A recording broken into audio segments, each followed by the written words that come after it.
It was slightly better music this time. Hello. Not much, but ever so slightly. I've just clicked the wrong thing. It was very, very impressively done. I've got to say, it was like very. It was very chilled, very chilled. Hello, everybody. Yeah, we're well professional here, John. Welcome to SoapBox. I can't even say it, and I'm not really professional. So SoapBox Collective. This evening, we're joined by Attila the Stockbroker to talk about the whole issue around Qatar, but also activism in football, which we all know the obvious teams that are doing their thing, but John's got quite a history of activism in football, haven't you, John? I am indeed, yeah. Going right back to the early 90s, when it became apparent that my team that I've supported since I was 6, Brighton Hove Albion, was seriously under threat from capitalism. And I suppose without bigging myself up too much, you know how modest and retiring I am, I guess I've really spent 17 years battling to save Brighton Hove Albion, along with many other people. And we're now 7th in the Premier League, with all the good and bad things that means. And the most important thing for those people who aren't interested in football is that I would count the grassroots campaign to save Brighton Hove Albion as being probably the most successful grassroots activism that I've ever been involved in, and I'm now 65. I mean, it involved thousands of people, many of whom had no previous involvement in any kind of radical or, if you like, disruptive campaigning, and we achieved our goal, which was to save our club. And then from that, we have now progressed to the Premier League, which brings a whole new series of issues that obviously we'll talk about. But I will certainly say that it is the most totally successful campaign that I've been involved in my whole life. And I have been involved in many. Yeah, nice. And lots of people dismiss sport. I'm not a great football fan. I was a ball girl very briefly a long time ago, but it is something that pulls communities together. I mean, it also pulls them apart at times, but it's like now with the whole Qatar thing. What happened? How did you mobilize people? Well, I mean, let me say, first of all, I completely get, I've actually written a song about this whole issue. It's called Only Football, which for some people have said to me in all the years that I was passionately involved, knowing my activism through, anti-capitalism, anti-fascism, blah, blah, blah. This is just football, John. Why are you so involved in that? The point about football is, I mean, first of all, it is a culture. It's not just like going to the theatre or even going to a gig. It is actually, for those of us who love it, a fundamental part of who we are, as much as if you're into music or if you're into painting or art or rambling or cycling or anything. But it's more than that, because the sense of community, which you can enjoy, and the sense of togetherness and our culture. It's our culture. I mean, without going into cliches, yes, it is a working class culture, evolved obviously, in the century before last, and has remained so, and various factors, various elements are trying to take it away from us, and many of us have fought back against that. The most extreme example is really what happened to Brighton. And what happened to us was, we were sort of moderately successful through the 70s and 80s, with a lot of fans. We're the only club in Sussex. We got to the old First Division in 1979 after a long sort of going from the third to the second over a long period of time. Basically, to cut a long story short, at the end of that period, sort of from the early 80s, when we got to the FA Cup final, a lot of mismanagement, everything went downhill. In the early 90s, the board, the club was taken over, under the laws of capitalism, by an individual who paid £56.25 for the shares and thus became owner of the club, the ground, everything. Sold, our ground was sold behind our backs for £56.25. Well, it wasn't sold for he paid £56.25 for it. It was sold for millions. We spent 2 years playing our home games at Gillingham. We basically said to Brighton Council, if you don't bring us home, we will stand candidates against you as the Seagulls Party. They brought us home. We then spent from 1997 to about 2009 campaigning for our new ground, which we've now got, which we campaigned for. We got to number someone. A composite of my band Barnstormer and the great Too Many Crooks got to number 17 in the charts in 2005 with the song Tom Hart, We Want Falmer, as part of our campaign to save the club. And finally, in 2011, we came back to Brighton, and we've then progressed up to the Premier League. When I say we, a lot of people, you can sit in a pub wearing a fake Man United shirt and talk about we, but we saved the club. The fans saved the club. We were there when the chairman and the board, all the people involved in the club, were people who were basically not only not interested in its welfare, but actively conniving in its destruction. There was just us against them. And then, first of all, Dick Knight, and then Tony Bloom, and a whole consortium came in, and money obviously got involved. But the point is, I was actually in the director's box 3 weeks ago talking about modern football and Qatar with the CEO and the chairman. And they basically said to me once again, as I said before, it wasn't for you, Lord John, we wouldn't be here now. We wouldn't have a club, And this is, I mean, it's fundamental. It's, in one sense, it's just football. In one sense, it's just 22 people now. Thankfully and rightly, women as much as men, and women's football is now finally getting the recognition and support that it deserves. Yeah. Still not enough, but it is, and it is absolutely brilliant. And Brighton are actually, I'm proud to say, like we are in most things, in the forefront of that. But it's culture. If you care about music, if you care about performance, if you care about any form of kind of entertainment or anything other than work and trade union activism, then football is a part of that. It's as much as music or anything else is, for those of us who care about it. And it doesn't matter, as I've said, and we really people got this when we were fighting to save Brighton. We were fortunate to be in a community full of activists, full of people. One of the reasons we won very convincingly was because there were so many talented people around who supported us, many of whom were not actually terribly interested in football, but they recognised the power, the community, the essence of what we were doing, which is why I say that the Battle of Save Brighton of Albion is the most successful grassroots campaign that I've ever been involved in. Brilliant. So we've got a comment. Are you aware that football played a vital role in fighting colonialism and white supremacy in Africa? Some of these greats even played in English football in the 60s. And now in their 80s, many were left to fend for themselves. Football should care for them now. Well, it is. I mean, yes. There's a really weird factor involved here. For a long time in the history of football, there was a thing called the maximum wage. There was basically a wage cap, which footballers, because of the sort of class nature of society and the colonialism you talk about, basically footballers were paid ridiculously small amounts of money compared to the money that was generated by the sport.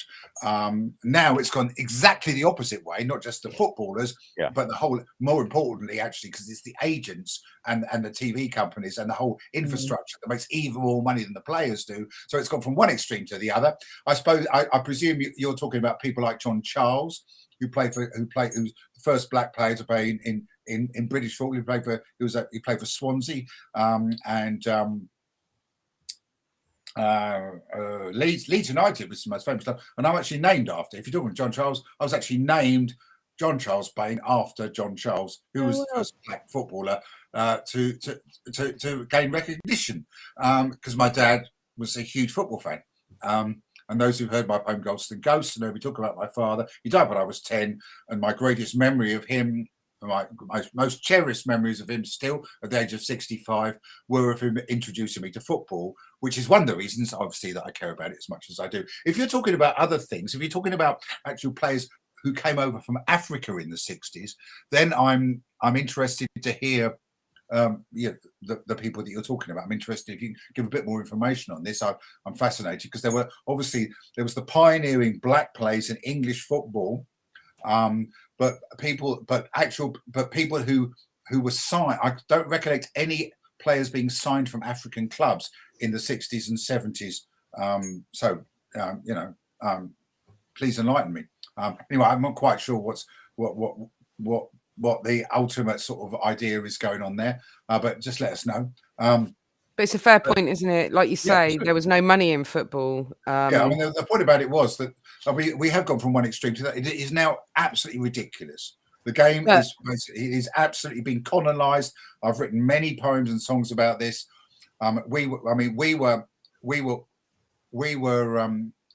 John Charles led a team to Zambia and played against them. Ginger Penzulo. Okay, well, respect there. I didn't know that. I'm learning stuff. I'm absolutely right. Fred Muila was signed by Aston Villa. If that was in the 60s or early 70s, I don't know that. Well, respect. Thank you for teaching me a bit of art history.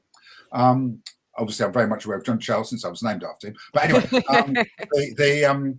the real thing is that we've gone, as I say, we've gone now from one extreme to the other. The entire game at all levels, but obviously primarily the Premier League, has been completely and utterly subverted, controlled by money, and the whole thing, the corporatization of the game, the disgusting calumny against the Liverpool fans after what happened in Hillsborough, the basically Thatcher weaponizing the mistakes of the police and the management at Hillsborough to basically turn football fans, to demonize football fans, to demonize not Liverpool, but demonize our culture as a whole. And that was very much a class thing, wasn't it? That wouldn't have happened if it had been a cricket game or something. It was, in a sense, it was an even worse version of what happened in the 1970s with punk. I mean, far worse, because there was a whole stratum of society that were demonized as, to this day,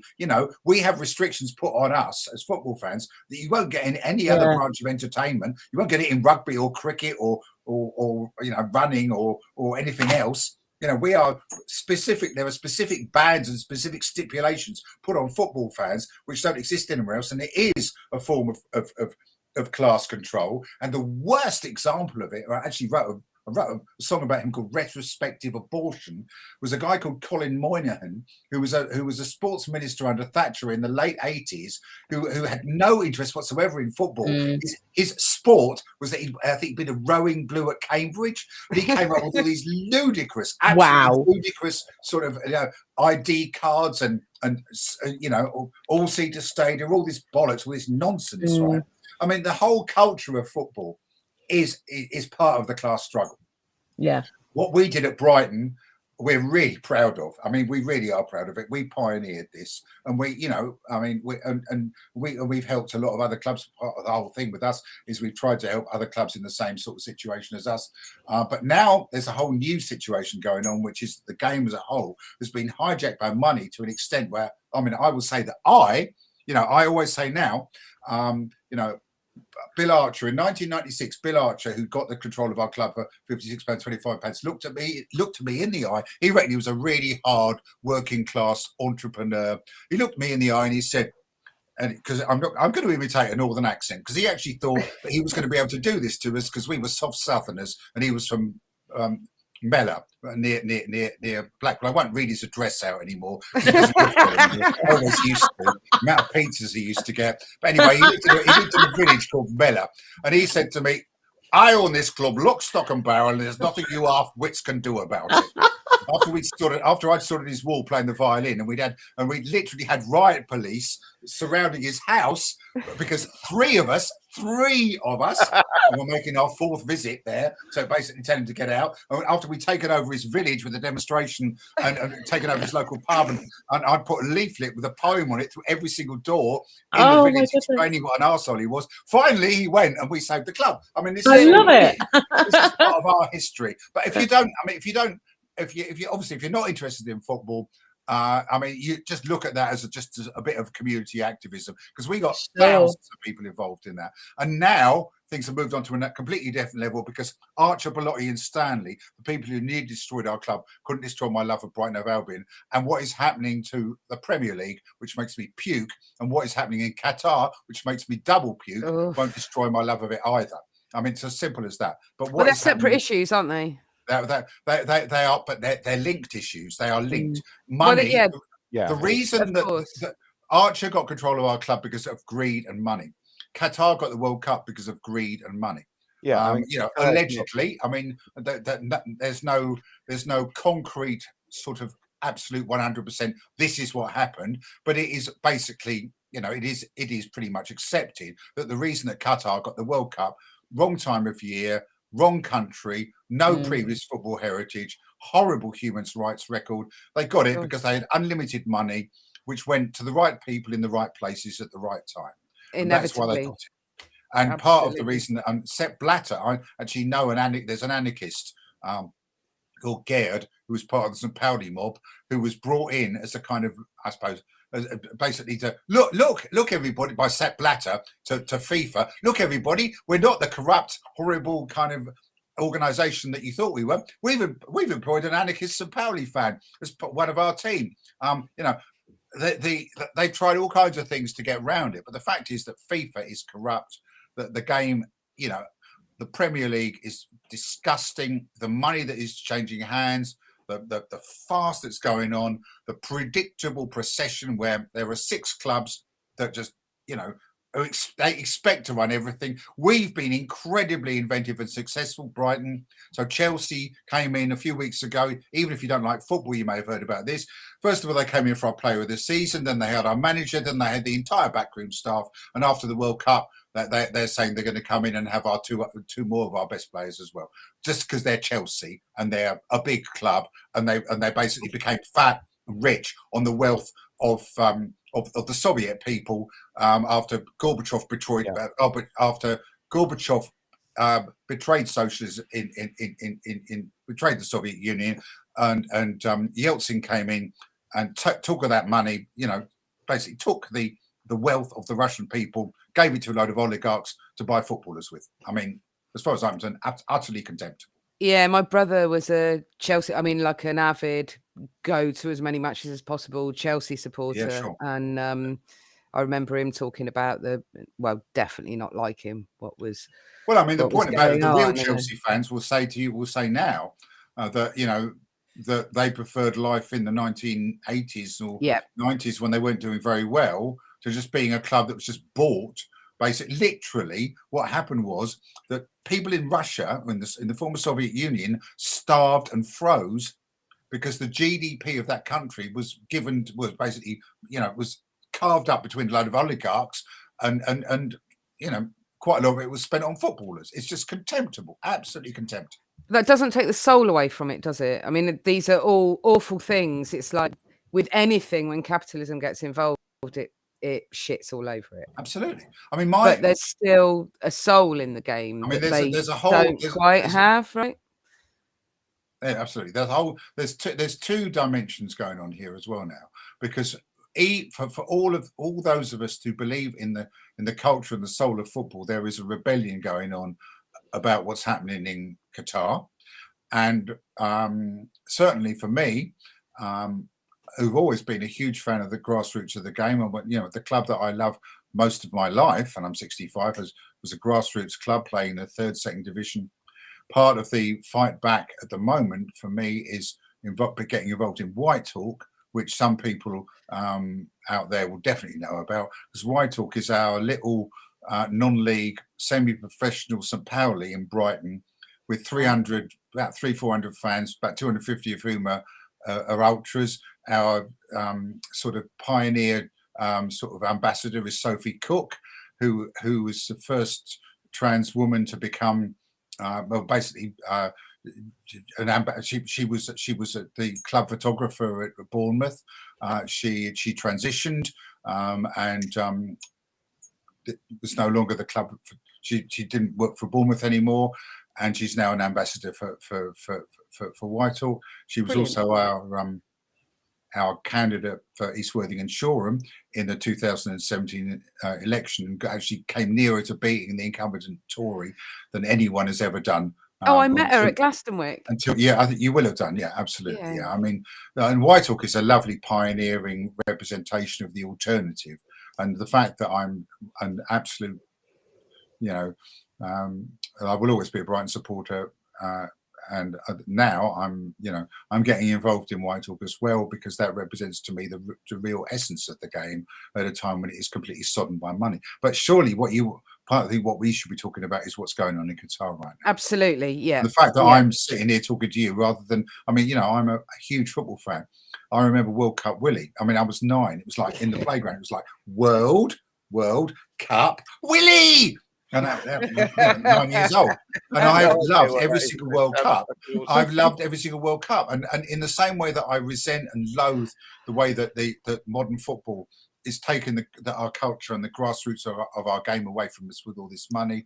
I loathe the fact that I am put in a position where I have, as a huge football fan, someone who loves the game and has loved the World Cup and the internationalism and everything it represents and loves the game of football, that I've been put in a position where, in fact, I wouldn't even go to say I'm boycotting it, because I've watched little bits, but without any kind of there's the team that I supported all my life at the best period in our history. We got three players in the Ecuador team. We had the first goal scorer in the Argentinian team. And we got someone playing for Belgium as well, as they've just been knocked out. But the fact of the matter is that under any normal circumstances, this World Cup will be a celebration for me as a Brighton supporter, as well as just enjoying the game of football. I'm more interested in Ecuador, how they got on than in England, because we got three players we got three of our team playing for Ecuador, which is like unheard of for Brighton in terms of our history and where we were bottom of the league with no ground 25 years ago. To have three teams in the bloody Ecuador side playing in the World Cup, and Alexis McAllister scoring the first goal for Argentina, who may well go on to win it. I mean, it's just unbelievable. But I'm not watching it. I'm watching little bits without any enthusiasm. I'm not deliberately boycotting it. I started off deliberately boycotting it. I did a live broadcast protest to coincide with the first England game, just to express how disgusted I was with the whole thing. Now I'm just sort of like more or less it's just like it's there. It's like the whole thing has been taken away from us. It's not just me. I go to the local pubs in Southwick or anywhere. Normally, when there's a World Cup on, everyone's really excited about it. No one's that bothered. I mean, there's not a lot going on. It's not really tainted, isn't it? The general opinion of ordinary football fans, not people connected particularly with activism or gay rights or trans rights or women's rights or workers' rights. Just generally, it's the wrong country at the wrong time, and it's all done because of money. And that's what you find most people saying, not just us on the left. It's a general mainstream view, so that's the thing. I mean, that's what we're talking about here.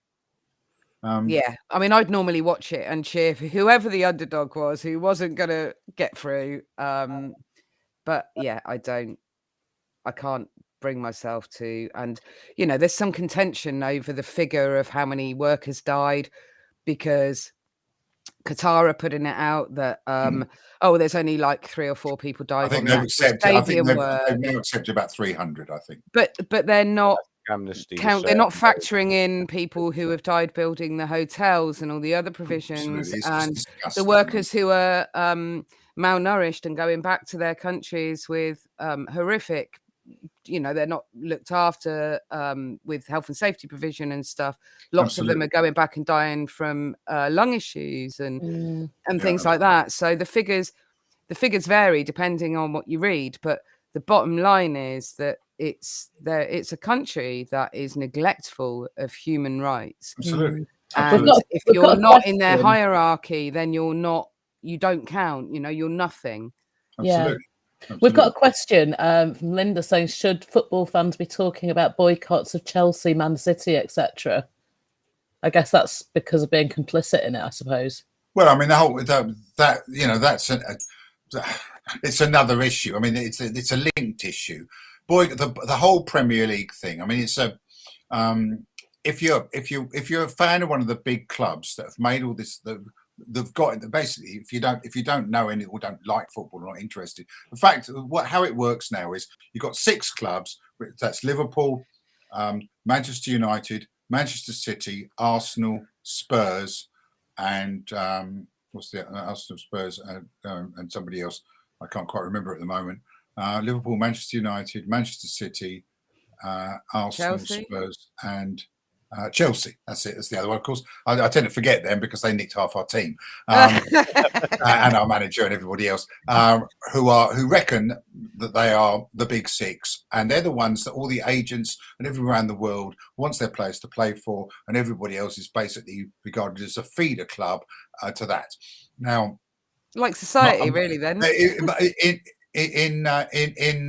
in the general, in answer to that question, I would say absolutely yes. I mean, the way this edifice is going to, football is eating itself. It's totally and utterly unsustainable. The way that it's going to stop is when fans turn around and say, we're not doing this anymore. Now, I can honestly tell you that if I wasn't somebody who was so involved in the battle to save my club, and we'd come from the bottom, we were 92nd in the bottom of the 4th division with no ground, and now we're 7th in the Premier League. If I'd just always been a Brighton fan and just gone sometimes or whatever, I'll be watching non-league football now, as I do. I'm going to be. I mean, I'm not interested. I'm not worried about the World Cup. I'm far more concerned about Whitehawk against Ramsgate on Saturday. Potter is a rotter. Sod the Chelsea Vultures. Qatar doesn't matter when you're singing with the ultras. Modern football bollocks. Grassroots is the best. And if you come to Whitehall, you'll get your apples pressed. Whitehall's the little club. I've even got there. I mean, there's another really funny. So there's all, and there's 200 singers, and it's all very, very left wing, anti-racist. Swearing's banned. The referee's a referee. Really good fun. That doesn't change the fact. It doesn't change the fact at all. I'm a proper Brighton fan and always will be. But the culture of the game as a whole has got to change, and I think it will change. I mean, this cannot continue. I mean, in the same way that capitalism, in the way that it's destroying the planet, cannot continue. The parallels are mental, aren't they? Modern football in its current state cannot continue either. It is eating itself. It is unsustainable. It's kept alive by ridiculous television obsessive money on the one hand, and these corrupt countries. Russia. People talk about Qatar. Qatar is disgusting. The last one in Russia was just as bad in a different way. I mean, the sports washing that's going on, it's contemptible. And as I say, those of us who care about these things, who love the game, I mean, it's like I've always said. I've written a lot about this. I'm sure you've seen it. I would never say, if you watch the World Cup, then you're an arsehole, or you're a traitor, or you're a hypocrite, or whatever. If you feel like that, then watch it. The way I feel, and I started off being just really kind of ideological, saying this is disgusting, I'm not going to watch it. But after that, I realised actually it's not even that. It's just like where it is and how it's happened. I'm not that bothered. It's like, it's like I'm as interested in the World Cup as I am in, say, I don't know, Sussex cricket or the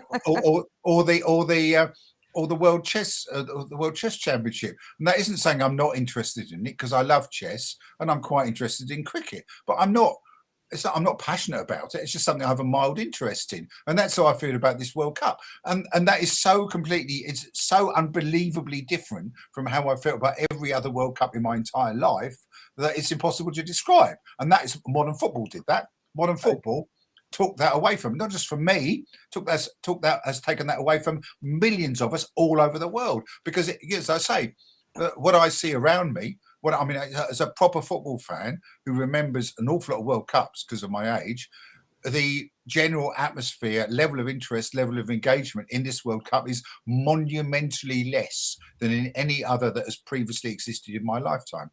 And absolutely correctly so. And this is an organic thing. This isn't people taking an ideological stance. This is just how people feel about the way that it's happened, how it got there, the money that was involved, where it's taking place, and when it's taking place, because it is all completely and utterly ridiculous. I mean, it's making me feel quite positive seeing people, like you say, it's not even about the boycotting. It's stretching people's morals too far to possibly get enthusiastic about it, and I'm seeing that quite widespread on various platforms, which is, considering what happened at the last election and stuff, it's kind of filling me with a little bit of hope that that's reflective on how people will vote at the next election, how people will start to view the bigger picture in politics in general, and the fact that it's totalitarianism and oligarchs and we're just nothing, same as the football fans are treated and the lower league teams. So it is making me feel quite positive, even though I'm seeing lots of miserable football fans who kind of want to watch it but can't get enthusiastic about it like you. Yeah, exactly. I mean, this is the point. This is the worst thing about this is it's like it'll be like, It'll be like a sort of mega Glastonbury, but held in Sun City during apartheid. I mean, that's a really good equivalent. So for all of us who love the game, it's like, I mean, I love football and I love music and festivals and our culture and our subculture. And for me, the football subculture and the music subculture are totally and utterly linked, as you realise. And it will be like having the most incredible festival that we had. Glastonbury being the most obvious example. I know how corporate it's got, but it's still basically, it's something you can go to without feeling like if you can afford it or you get invited there, as I did for like 25 years, you can go there without feeling that you're just sort of destroying everything you believe in. But it'll be like that being held in some horrible place where women and homosexuals were and gay and bisexuals and trans people were oppressed, where left-wing culture was suppressed. It's like, and it'd be like that. And that's the only equivalent you can draw, really. I mean, it's for those of us that love the game of football, it's like seeing this festival taking place somewhere where it shouldn't be, where it's totally plastic, where people died creating it, and where there will be no legacy whatsoever because the stadia are going to be knocked down afterwards. Qatar doesn't even have a proper league, and to some, I mean, on a football level, so they basically bribed these people with this money to get the World Cup. And their team, I mean, the Qatar team, unsurprisingly, did worse than any other host nation in the entire history of the World Cup because they don't have a history of football. And even though they basically tried to get players from all over the world to come and naturalising Qatar to make up this team, they got stonked and they're out, and they lost all their games and they're out. Anyone's got any questions for John? Put them in the comments. Hello. It is really good. It would be really good to have, when South Africa had it, after, obviously after the end of apartheid, that was brilliant. I mean, the World Cup should be a world game, and it certainly should be held in, all over the world. But it's just like completely the wrong place. I mean, it's like somewhere where everybody is accepted. Everybody can go. It's like world means everybody. Yeah. It's like that's exactly the point. And some people said to me, it's a Western viewpoint. You've got to respect their culture. I will never respect any culture which is homophobic, misogynistic, or transphobic. I'm sorry, that just doesn't enter into it. That's an issue for the left. That is an issue for the left. Now, I'm an old lefty. I supported. I mean, in the 1970s, I supported the Afghan revolutionaries in Afghanistan fighting against basically religious fundamentalists, and I've always supported everybody everywhere opposing any form of religious fundamentalism. I think religion of any sort, should have no connection with government. You can believe whatever you like, but you've got no right to tell anyone else what to believe. Absolutely. And in the old days, it's funny saying this now, when we had what we called liberation movements at the time of actually existing socialism, you could actually look at what was going on in the rest of the world, and actually there was something progressive as an alternative. But some form of fundamentalism or Christian fundamentalism or Islamism or some of the stuff that's going on, none of that is progressive. None of that is a decent or credible alternative to colonialist oppression. And no one should ever portray it as such, because it isn't. It's as bad in a different way. You can't elevate it, and you can't say I'm anti-homophobic and I'm anti oppression of trans people and I support workers' rights.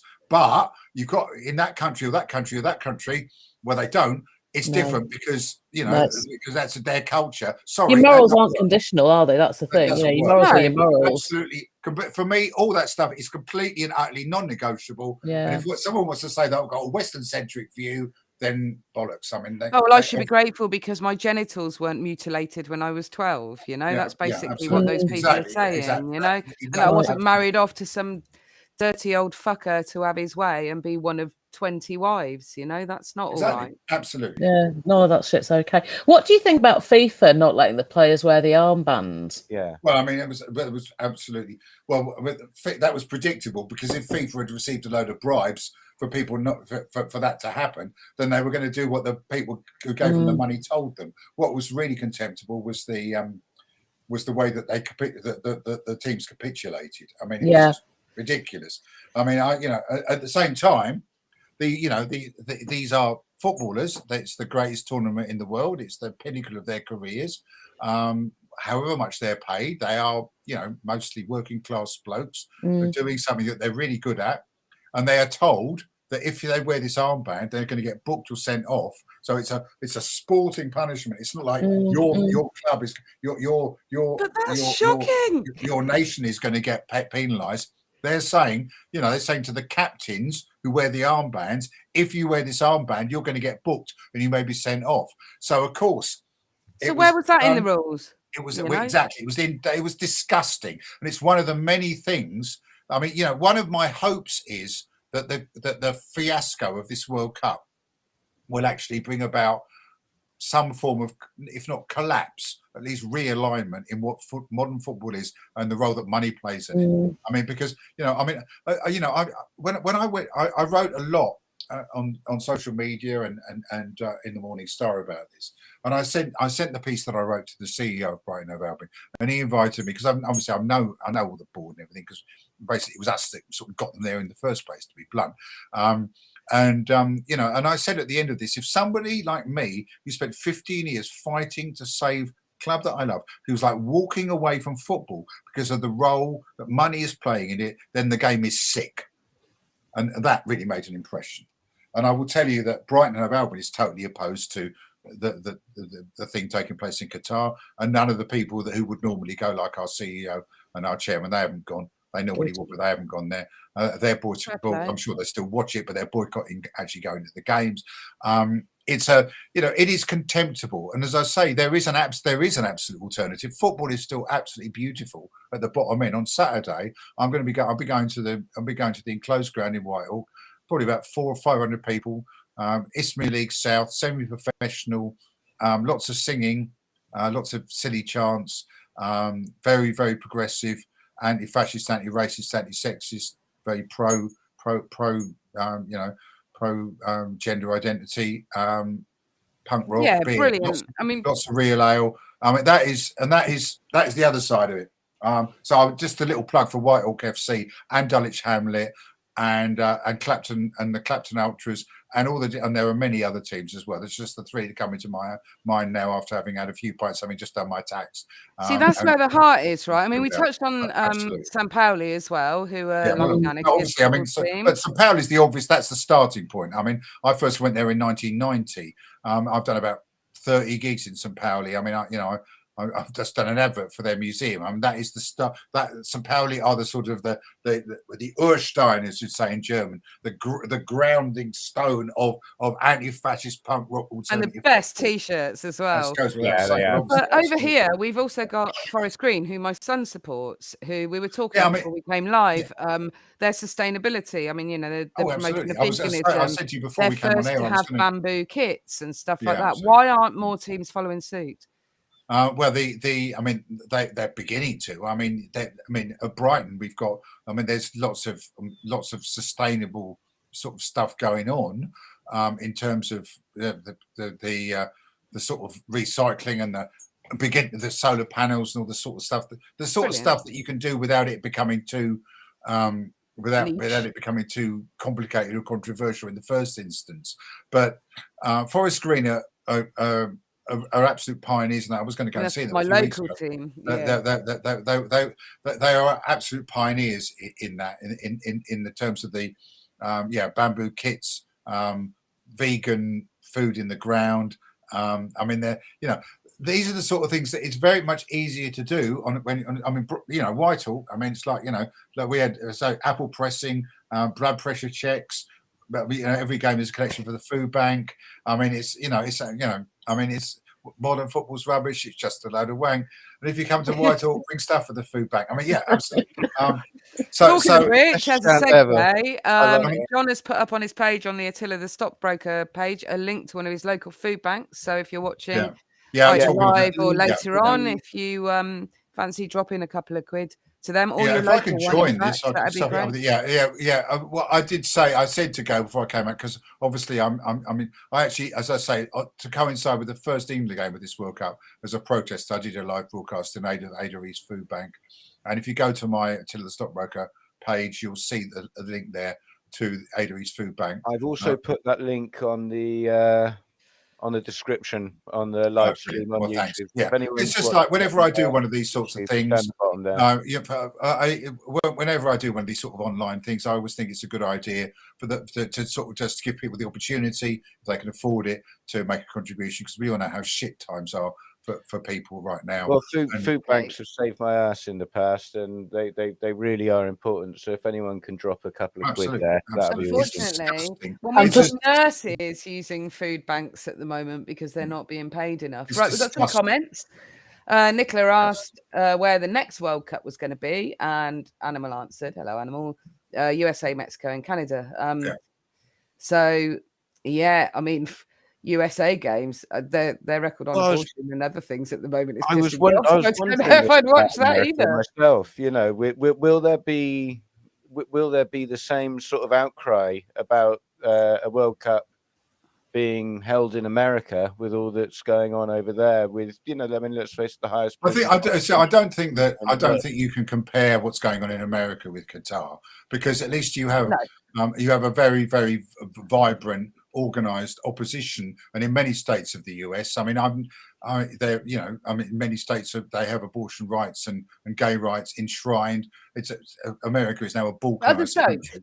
I guess it depends where the matches are, right? Wait. America is a balkanized country now, where you have parts that are very progressive and parts that are very reactionary. It's almost not a United States anymore, as I'm sure you know. I mean, parts of it are disgustingly reactionary, and parts of it are very progressive. Within, I mean, you know, and Canada and Mexico. Well, I mean, it's a. I mean, the difference. One of the main differences, apart from all that, is that, you know, the US doesn't have a team. actually have they have a football tradition. Mexico has always had a football tradition, and America and Canada are developing one in a very big way now. Well, women's both qualify for the States, isn't it? Sorry. Women's football is very big in the States. Yeah, it's very, very big. I mean, I don't think that the automatic kind of, you know, offloading everything on the US. I mean, you know, I would say in terms of, you know, the old sort of my generation sort of everything about the America is awful kind of thing, which I certainly absolutely subscribe to in the days of actually existing socialism. Absolutely. But I mean, if the choice is between America and Qatar, I know where I'd rather bloody live. Absolutely. Unless Trump gets back in, right? Let's. I mean, there needs to be a lot of new thinking about some aspects of this, because you know, there's quite a lot of people of my kind of age who have the same attitudes now that they did in the 1980s when we had an alternative, and I maintain it was an alternative. I was not one of these people who said, "Oh, it's state capitalist" or whatever. It was really, really, there were many aspects of it that were shit, and it needed an awful lot of reform, but it was the basis for an alternative way of life, an alternative culture. And I know, because I spent a lot of time, as Gail certainly knows, I spent a lot of time touring in East Germany before the war came down, and I learned German there. So, you know, I have specific experiences, lived experience of being in a country where in the middle of winter, you know, everybody was warm, nobody was homeless, everybody had a job, everybody felt, you know, yes, there were absolute conditions in terms of freedom of speech and everything, but the basic things that you needed as a human being to live, you were given as of right, which is most certainly not happening in the UK. And in terms of freedom of speech, you got spied on by the Stasi if you were an environmental activist in the GDR, and you get spied on by MI5 if you're an environmental activist in the UK. So, well, they're threatening to put bloody tags on us if we've been at a protest within the last 5 years now. Absolutely. And you're not allowed to. I mean, the way it's going right now is awful. And Linda's said, why is it the UK's record on LGBT rights isn't also under scrutiny? LGBT rights are under increasing threat here. Hate crimes are rising. Trans kids in particular are under constant attack. And we talked about this the other week, didn't we? Yeah, well, we do that whataboutery thing, don't we? Because it's worse in, you know, I mean, I get told quite frequently that I should be grateful that I'm a woman living in England, much as I despise being English.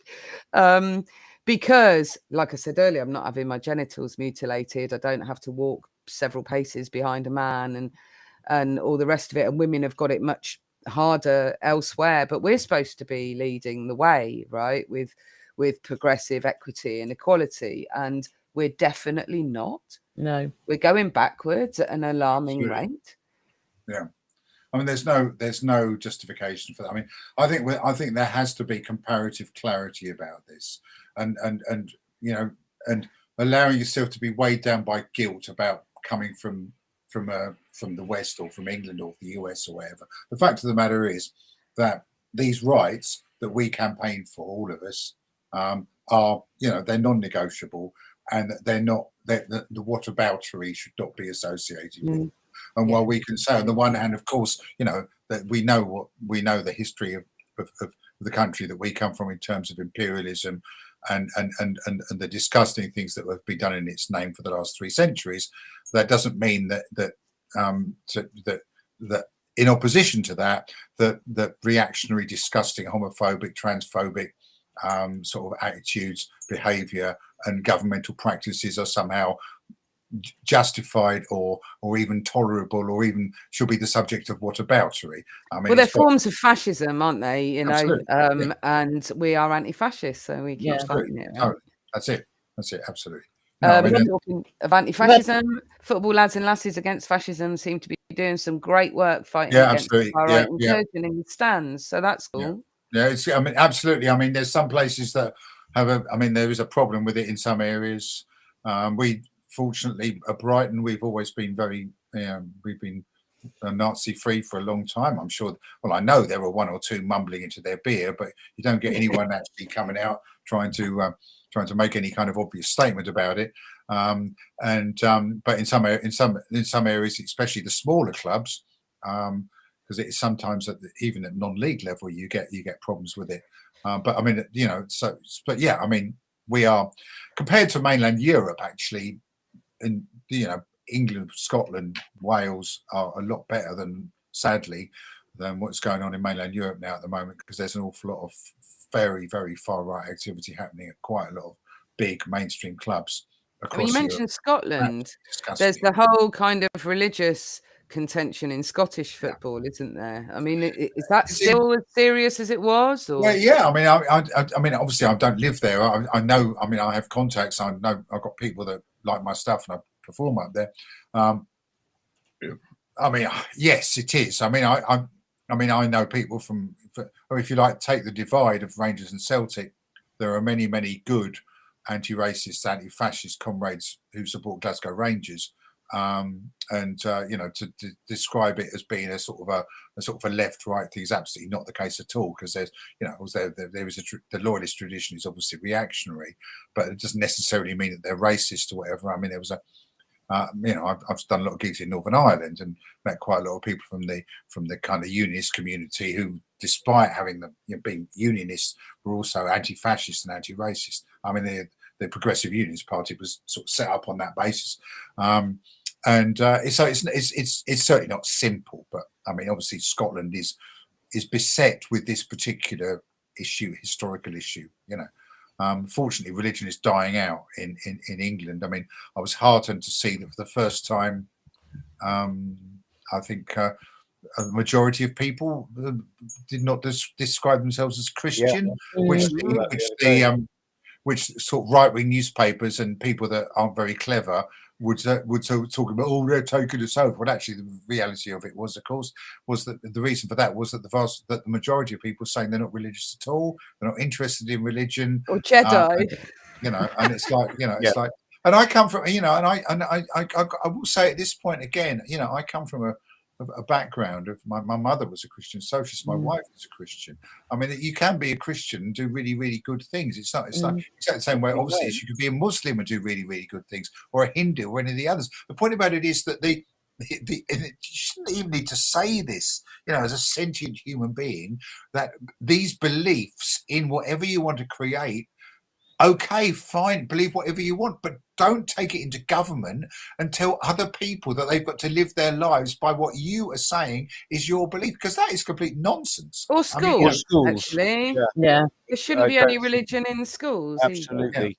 It is absolutely indoctrination when it's in schools. It's like, you know, my spaghetti monster is better than your spaghetti monster. If you don't believe in my spaghetti monster, then we're going to clitoris off, or we're gonna make you, we're gonna make you wear a sort of, sort of head coverings, or we're gonna make you, stop you having abortions, or we're gonna, make you second class citizens to a man. I mean, that's completely and totally wrong. People Or have corrective therapy Exactly. if you're not. People of all genders and Yeah. all colours, and everybody should be able to choose the way that they live. And it's, there's an awful lot of ways that that's controlled. If you want to wear a head covering, then absolutely, of course, if you believe in this, and if for whatever reason you think that that is how you want to be, then absolutely. But if you don't, you should be free not to. If you want to, if you don't think that abortion is right, for whatever reason, you don't have to have an abortion. But you don't have the right to tell other people that they shouldn't. That's just completely, or take their choice away. Common sense. Absolutely. So surely the England team should have had a choice as to whether they wanted to wear an armband or not. It's that. I mean, as far as I think I'm right in saying that it was the captains. It was just the captains who were the ones that were going to be wearing them, because the captains traditionally wear a band, designate the fact that they're captains, and it was going to be that particular band. You see, so the captain wears an armband to show the referee and everybody that they're the captain of the team. That's difficult then, isn't it? Because if it was everybody, they could have all gone out with one, and what they're going to do? Send the entire team off of every club. That was the way. I noticed that Alex Scott wore one though when she was reporting for the BBC, which I thought was quite kick-ass. Yeah. I mean, there's an. I mean, the whole thing is a very vexed question, because I mean, it's like, as I say, I certainly won't say if you watch the World Cup, then you're and you're a lefty, or you support trans rights and women's rights, and then you're somehow a hypocrite, whatever. It is a personal decision. We, as with modern football generally, as with culture generally, we did not ask them to have to give us this problem. It's not like, it's like, this is our game. This is a World Cup, and for the players and the management and all the people that have trained for all these years and gone through all these selections to get there. I mean, okay, they're wealthy and they get all this money. That's another issue. But this is the pinnacle of their time as players, and it's a short career, and they should be able to perform to the best of their ability on the stage, and we should be able to watch them without feeling that with this constant, this constant feeling that it's wrong, and it's. I mean, as I say, it's not. I stopped kind of proselytizing about it, saying boycott, when I realised that I didn't need to, because my feelings about it were so diminished that it's like a passing sort of thing. I mean, when we finish this broadcast, I shall, at some point in the next hour, I'll put the website on with the scores on, and I'll see what's happened, because I am a football fan, and and it's a game that I love, and I'll watch bits over the next couple of weeks. But I've sat here and I've been out and I've done all this stuff, and I've probably watched about half an hour of the entire World Cup. And in every previous one, I'd have been watching probably 50% of everything that was happening. I mean, that is like, that sums it up for me. So it's and it shouldn't be a question of you deny yourself this and you feel miserable about it. If you feel that despite everything you want to watch it, then you watch it. If you feel that you don't want to watch it at all because you're so angry about it, then you don't watch it. If you feel like I do, which is, it's such a fucking shame that this is going on in these. I think that's most people's feelings about it. And that's it. And as I say, what heartens me about this is that most people, not part of our scene, not part of the left, just ordinary football fans that I know, generally people that I go to Brighton games with, feel the same as I do. I mean, it's not a big deal. I mean, what I love about the despondency, and what I love about because if you sit with your morals and you try and live within your compass as much as possible, and that's what's kind of killing your buzz for it. Loads of the advertisers are going to be losing money. That's fucking brilliant. There's corporations that are going to be suffering. Absolutely. Because of people going, actually, got a bit sick in my mouth. I'm just going to catch up with the highlights or look at the scores. I mean, as I say, the heartening thing for me, as a real football fan who knows my community very well, is to go to the pubs in all the local area where, I mean, we had Dog of Man, who actually a really good band on at the wedding last week, the last England game, and I went, I went about halfway. I didn't watch it. I went halfway through the first half. I went to the pub. It was an awful game. They drew nil. That's the one they drew 0-0 with the States in. It was all terrible. So I was there in the pub. Normally at the Welly, and the Welly in Shoreham, obviously, they would be packed. There would everyone, even people that don't normally take an interest in football because it was England, it was the World Cup to be watching. There was about 10 people watching. Most of the others were in the garden waiting for the band to come on, and the band who were going to go on after the end of the game because it was the World Cup and it was England, could have actually gone on halfway through the second half without anyone being bothered, and that is literally unheard of. And that is not as a result of any kind of campaign, don't watch it or whatever. No, I mean, I have not been saying to people, don't watch the World Cup. I've just been saying what I feel about it. And the heartening thing for me is that obviously there are some people that are totally engaged by it. In that pub, there were about 5 people who were as engaged as ever. No, I don't have a problem with them. They're fine. Okay. But the vast majority were either, well, yeah, okay, let's have a look. Or I'm not bothered, or bollocks to it. It's completely different. So modern football ruined this World Cup. Capitalism ruined this World Cup for like everything people across the fucking world. Yeah. So that Qatar, so that the government in Qatar and the people at FIFA could get whatever money they were bunged their way, and then they made all these stadia, built all these stadia. And hotels and everything many else. people died, and then after the end of this, they're just going to be torn down again. So one of the things that FIFA is supposed to do, one of the things that modern football and football is committed to, is spreading the game, developing it, encouraging women's football, encouraging the culture as a culture as a whole. In Qatar, all these ornate stadia that cost so many lives are just going to be ripped down because they've got no tradition and no history of the game, and it's a tiny little place. It's just disgusting. And it's not likely to take off there, is it? It's not likely to suddenly become the world's football capital. Yeah, there are many, many other places in, there are, I mean, there's a huge, I mean, for instance, in one place that springs to mind immediately, to me, Indonesia, a place with a huge interest in football, where sadly there was a load of deaths recently at a local game. A huge interest in football. Not enough infrastructure, not enough financial support. They could have held it in Indonesia, which is a huge populous country, which would get all the money that would have flowed in would have helped them to develop safe conditions for spectators. It would have improved the standard, because I mean they're one of the countries with a huge populace who are mad about football, but the level of their players, the level of their local leagues is appalling. See, that makes much more sense. Support or infrastructure, like India, the same. India's football. People are mad about football in India, but the Indian league is dreadful because it's had no support, no encouragement from FIFA. Instead of bunging all this money at bloody Qatar, where you already have all the money, it's making really richer again, isn't it? Yeah.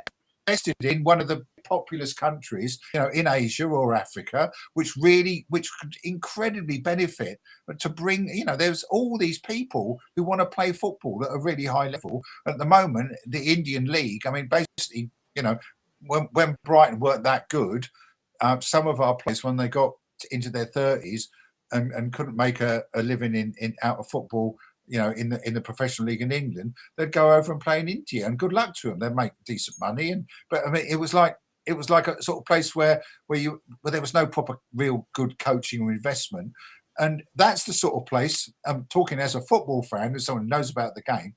It's these great big popular. Of course, the World Cup should be a world sport, and it should be played in these countries, and it should be. But the money that FIFA has should be used to invest in football in these poorer great countries. Absolutely. DJ's asking a question there. They would be interested in Attila's thoughts on the European Super League. Well, this is an interesting one, because for those of you who don't know anything about football, the European Super League was an idea where all the big clubs, i.e. the 6 in England and Celtic and Rangers, although they're actually not very good, top two teams in France and Germany and Italy would form this league, and go off and play in ridiculous places that are unconnected with their fans, in different countries, and sort of leave the rest of us to get on with it. Now, obviously, for all of us, initially we thought that's disgusting. That's completely it's the ultimate pinnacle of disgusting nature of. Some of us since then have thought, hang on a minute, if all these so-called big clubs went off and did that, actually, then all our leagues, if you took the top six out of our league, then Brighton will be top because we're seventh. So all the teams with the most money will go off and have their little ego fest somewhere, which will be meaningless and completely devoid of culture, and then all the rest of us could get on with having exciting football matches where the top six wasn't predetermined by money in the first place. But actually, that is completely wrong, because those clubs, these clubs, Liverpool, Manchester United, blah blah blah, they've all got proper fans, and those proper fans deserve proper football. They don't deserve for their clubs to be treated like toys any more than we deserve our clubs to. The Super League is a complete pile of steaming rat's testicles. Should never ever happen under any circumstances, and it's just, again, like the World Cup in Qatar, like the ludicrous transfer fees. It's just one more example of ridiculous money in trying to impose itself on our culture, and ultimately, there were millions of hundreds of thousands anyway, of proper Liverpool fans, proper Manchester United fans, proper Manchester City fans, proper Chelsea fans, proper Bayern Munich fans, Barcelona, whatever, who would say exactly what I'm saying now. We want our club to be part of our culture. This money, this ridiculous, obsessive, obsession, the whole thing where money is all that matters, just needs to go. The number of people that I know in football fans now who are turning their back on the big game, the corporate game, and going to watch local semi-professional sides on league sides. Good, because I was just thinking, people tend to get sucked in. Not all people, not all men, tend to get sucked into the big corporate things, like the big brands and all the rest of it. And that, you're saying, they've got a lot of fans, those big six, but they are also the most popular brands, right? So yeah. Lots of Liverpool's fans don't live in Liverpool. I never really got why would you support a team that's 200 miles away? But it's because they're popular and it's cool. Well, there are still poor sods now, and there's a guy I know whose nickname's Dirty Leeds. He lives in Port Slade. He's been a Leeds fan. He's the same age as me. He's a Leeds fan, although he's from around here, because Leeds were a really big club in the early 1970s. There's loads of that, isn't there? And so he sort of carried on supporting them, even though they've been miserably unsuccessful for decades. And yes, I've never understood that. Support your local team. Support your local team. Don't be a glory hunter. Don't be a glory hunter. Don't be a glory hunter. Support your local team. I'm from Brighton. I support Brighton. I supported us when we were bottom of the 4th division with no ground. I support us now. We're 7th in the Premier League. Simple as that, really. And the general, the nonsense which money has brought into the game is completely ridiculous. What I will say on the other side is, things have got a lot better in terms of, at all levels of the game. At Brighton, there's a lot more women coming to matches now. It is genuinely a friendly atmosphere. How many women's toilets do you have? Because I'm partial to going and watching the rugby live occasionally, and I always end up using the men's toilets because there's usually one or two cubicles for the women, and the queue's massive, whereas the men have massive toilets. So is that? True, yeah. Not that toilets should be changed. That is all changing now, because one of the things that is happening genuinely is that women's football is now being given proper investment. Still not as much. It's been taken seriously. Yeah, it's been taken seriously. I love the fact that I can watch Brighton women's team now and actually, as a football fan, watch it as a football fan, enjoying football rather than thinking I ought to be watching this, even though it isn't very good. because I always knew that the reason it wasn't very good was because it had no investment put in it. And the moment the investment started going into it, because it was already, because places like Canada and the States and France and Lyon, they were doing that, and we were lagging behind. The moment you put the investment into it, the moment you give the women and girls the chance to play. So it's about balance, isn't it? The sport needs investment, but it doesn't need capitalist big pig dog oligarchs involved. Exactly. So exactly. That's I mean, the future of football is going to depend very much on how much control people can get over the major corporations that are destroying it. Because if we carry on as we are, I mean, it's a tiny little pimple in terms of the overall fate of the planet and the environment. But football is a microcosm of society at the moment. The rich are getting richer, the poor are getting poorer. The game is totally unsustainable. You're putting up these stadia in Qatar that are going to be ripped down afterwards because they gave a load of money to the right people at the right time. It's completely ludicrous. It's a wonderful game. In its purest form, it is absolutely brilliant. It's one of the most brilliant inventions that human beings have done. Football for me is like, it's not just a game. It's part of my culture. The whole thing about the fans, the culture, the songs, the everything. About the songs I've written about, poems I've written about. And the sad thing is that with modern football and with the whole kind of takeover thing by money, with the best will in the world. I mean, there's Paul Barber, our CEO, talking to me the other day, and he really gets. It sounds big-headed to say this, but he really appreciates the fact that it's people like me that saved the club, and he's got a job, but he's still talking to me about the fact, this is value for money compared to going to the theatre. And I say, Paul, it is not like going to the theatre. If you're a proper football fan, it's like it's funny me excoriating religion, but if you're a proper football fan, then going to see your team is not like going to the theatre. It's like going to church, or going to church if you're an actual religious fanatic or something. It's more than just going to the theatre or going to a gig even. I mean, it's like, when you go to the theatre, you don't go as part of a community, do you? It's normally two or three of you in little groups. We are part of the fans, the people that are there creating the atmosphere have a direct impact on the performance on the pitch. I mean, they don't like you when you start chanting. The classic example of that was after Chelsea had stolen our manager and our best player, and just with all this money and everything. But the next game after Potter had gone to them, we were playing them, and everyone was saying, "Oh, Chelsea are going to beat Brighton." And we beat them 4-1, and we booed all their players and the manager who'd gone to them. It's just the whole chorus of boos all the way through, completely unnerved them, absolutely snorted them. It was really funny. And then the press and the mainstream media saying, "Oh, Brighton fans shouldn't have been so ungrateful, to this guy. They were there, they were bottom of the fourth with no ground, and now they're in the Premier League, and they should, they know that people are going to move on from a little club like Brighton to a big club like Chelsea. Fuck off." It's like, Stay where your heart is, surely, isn't it? How long are we going on for, and where are we going with this? We're shortly going to finish with you doing one of your football poems, but Animals just said, I'm a Spurs fan because my granddad was, and he'd let me stay up late to watch Match of the Day when he looked after us. So I kind of understand that that's a different kind of link rather than going with whoever's the most popular,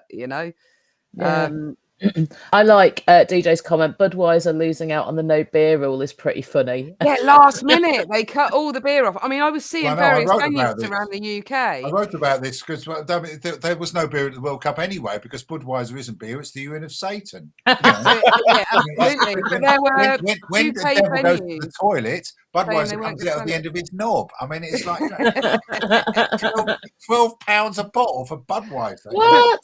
Peregrine Day says, when you're at the theatre, the performance of the actors often doesn't improve with a good reaction from the audience. So that's a fair comment. Right. Yeah. Thank you for joining us, John. If you would be up for ending on one of your football poems for us, that would be amazing. Yeah, okay. So I'll do this. This is the poem. This is the poem that I wrote 26th of April, just before the 26th of April 1997, when Brighton played our last ever game at our ground, which had been sold behind our backs by property speculators, knowing that we had to win that game and probably win the next one to stay in the Football League, bottom of the 4th division, not knowing where we were going to go. And that was and 25 years, more or less to the week, we got promotion to the Premier League. This is called Golston Ghosts.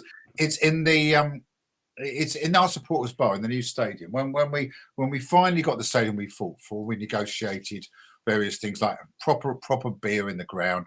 You know, like the CEO at the time said, football fans don't drink real ale, John. So I did a sort of thing on our message board. And to cut a long story short, we ended up being we were going to get an award from Camera for the single biggest outlet for real ale anywhere in the country on one day. But they wouldn't give it to me because I've always said that Camera are a bunch of train spotting nerds. So anyway, we have a bar called Dick's Bar, named after our initial kind of saviour, Dick Knight. This poem is plastered along one wall, about 15 foot along one wall. It's the story of my life as a Brighton fan. It's very, very poignant. You don't need to really get the football references. This is the story of the most successful grassroots activist campaign that I've ever been involved in, and of my greatest memory of my father as well. It's called Golston Ghosts, and as I say, I wrote it, but just before the last game at the ground, it was just about to be demolished, and this penultimate verse shows just how certain I was that with all the wonderful fans that we had and with what we were doing, that we were going to come back. Anyway, here we go. Golston Ghosts. As bulldozers close in upon our old beloved home, and those who stand to profit rub their hands. So we gather here together in sad, angry disbelief, and for one last time, our voices fill the stands. This is no happy parting, but a battle-scarred farewell.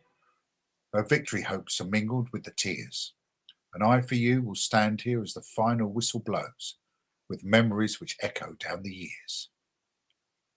The Chelsea fans threw pennies, old ones, sharpened. I was 8, a target in the South Stand with my dad.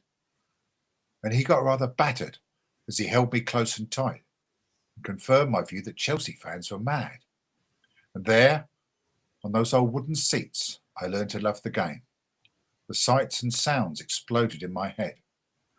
My dad was proud to have a son with football in his blood.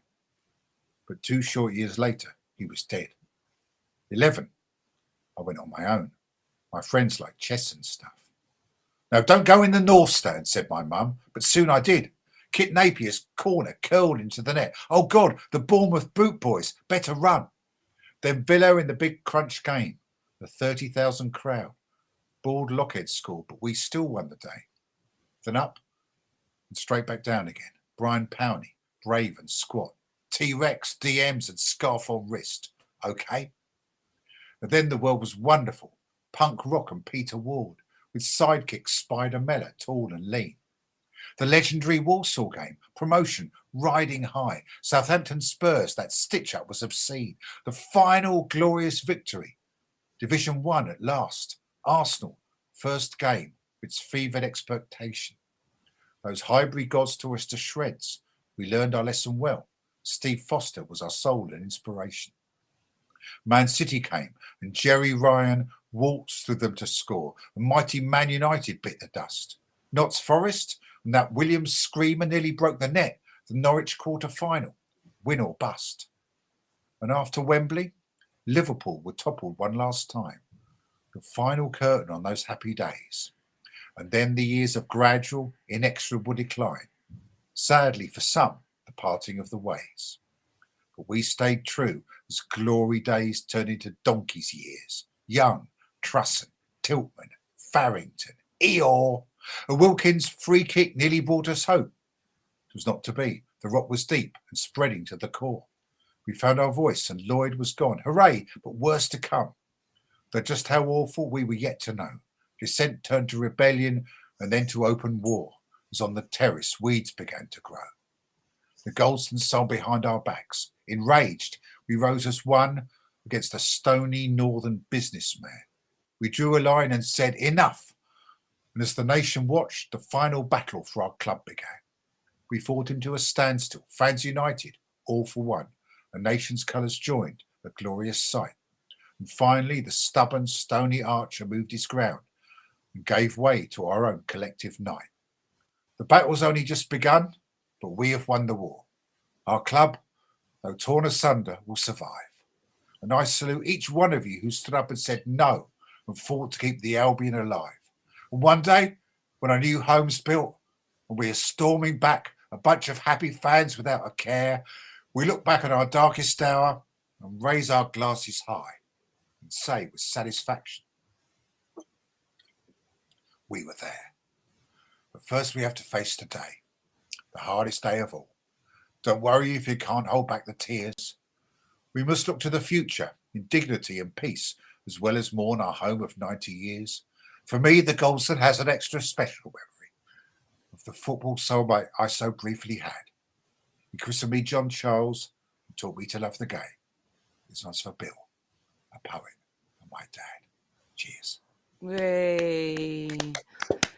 Wow, I've A lot got of bright history in there, Awesome. but Thank a lot you. of stuff that you should be able to relate to, even if you've got no interest in football whatsoever. Absolutely. As I've said a Definitely, yeah. million times, I've said a million times, it could have been a theatre, it could have been an open space, it could have been an estate, it could have been anywhere. But we, the community who cared about it, united and saved it. And that was so important. And And we next need more of year, that. we got there's a Netflix film coming out about the campaign. Oh, About- wow. Yes. I've got a pretty big part in it as well. It's called Stand or Fall: The Story of Brighton Hove Albion, and it'll be out next year, fairly early part of the new year. There's also a Guardian documentary called From Nowhere to the Premier League, which you can see if you just put From Nowhere to the Premier League into Guardian into Google, you'll find it. And it starts off with me mumbling into the old PA system at our rundown ground that we played in for 14 years, because I was the PA announcer at Gillingham and Withdean between 1997 and 2011, playing punk, ska and reggae, Welsh language, hip hop. I think very, very definitely the only football match day announcer who's ever played Stockhausen before a home game. Meow. Poet in residence. So there's quite a lot on the web about our battle to save the club. Brilliant. If you like, and You don't have to like football to like a really good grassroots victory. you That's know? the thing, isn't it? Yeah, it Communities isn't about pulling football together necessarily. and making and things the other happen. thing was, the funny thing was that the day that funny enough, we got promotion to the Premier League in 2017, and we were drawn against the first game of the season was at home to Man City, obviously one of the biggest clubs in the world now. And this was the big story, Little Brighton, all the way from the 4th Division with no ground to the Premier League, and I was asked to write a poem for the first game, and I did, because it was unfortunately it wasn't on Sky, because I wouldn't have done it. It was on Sky. It was on BT Sport. So I wrote a poem called From Hereford to Here, because the game at Hereford was the one that we managed to stay in the league. And there was our stadium is now sponsored by we fought for Falmer, the new stadium. We want Falmer. We need Falmer. We got number 17 in the charts. And we fought for Falmer because when the stadium was built, the naming rights went out for, so it became the Amex, American Express Community Stadium. And in my poem that I did as part of this whole thing about our battle, our lovely Falmer Stadium, the board may not agree. I've never had a credit card. It's still Falmer to me. And and BT Sport were told they had to take that bit out for sponsorship. The unexpurgated version is very much available. So I've got to say, Gail and everybody, thanks very much for. I was thinking about it, so this is quite funny. So Gail's going to invite. I know Gail's not that interested in football. She's going to come on. She's asking me to talk about football. She knows how I talk, and I'm going to be talking about stuff that many of the community that you're involved in, probably don't know that much about or have that much interest in. But the point about it is, this isn't just about 22 people, men or women, or a mixture of the two. It's about activism. It's about grassroots campaigning. Grassroots passion. It's about doing something to save something you fucking care about. And we did that. We Brighton fans did that. And there's so many people who said to me, John, I always used to think you were just a commie bastard. But you're so much more. When it came to it, you're absolutely right. Everything you say is absolutely right. Yeah. And there's no doubt at all that some of the people who are now on the left in our local area are on the left because of the Battle of Save the Albion. Oh yeah. I mean, I know nothing about football and I have zero to little interest in football, but I can definitely get behind a grassroots campaign and community and class solidarity, and that's what this is. Absolutely. Right then, we need to wind this up. Yeah. No idea who we're talking to next week or what we're going to be talking about, but we'll be figure it out. And thanks loads for joining us, John. I've learned some things this evening. Absolutely. If anyone would like to donate, there's a link to Ada East Food Bank. Here is everywhere. It's on the video. We are very much involved, helping people to survive in difficult times. My wife, as some of you know, is a local councillor. This is nothing to do with Keir Starmer. This is socialism from below. And, we are trying to do as much as we can to help people. Absolutely. So if you've enjoyed tonight and you can afford it, then, even if you're a Crystal Palace fan, I'll put the link in the live chat and we'll drop it on the Soapbox page as well. Okay. And this will be on catch up. Right. We'll catch you next week. Cheers. Cheers. Thanks very much. Bye.